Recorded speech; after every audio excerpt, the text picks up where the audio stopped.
你好 MacBook Neo， 蘋果破天荒開出個低價4800蚊，搶佔學生哥市場。呢個價錢當然係冇乜嘢規格可言，但我相信會大比例搶佔平價版嘅市場，同埋 Lenovo、HP 啲市場份額。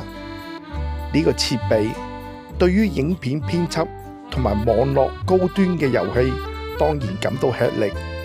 佢嘅規格為 A18 Pro 嘅晶片，8GB 嘅 RAM， 較為低端嘅 USB 嘅插口。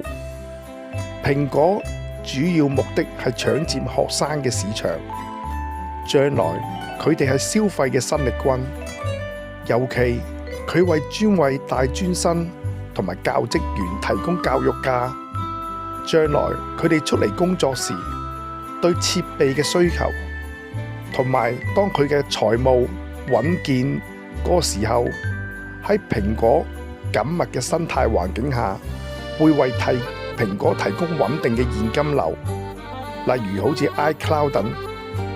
另一個蘋果好重視必定係 AI 嘅發展。蘋果同埋 Google 合作，目的係增強蘋果喺 AI 嘅缺口，提升競爭力。當然，蘋果肯定唔甘心將呢個重要嘅領域交俾別人，但無奈係佢而家落後形勢。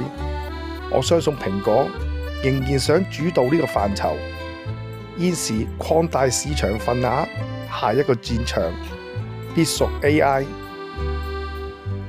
佢關注 AI 嘅生態圈同埋點樣可以變現，例如而家最流行嘅養龍蝦，大概就係一個好好嘅場景。蘋果只有佈局去實現仍然唔清楚嘅未來。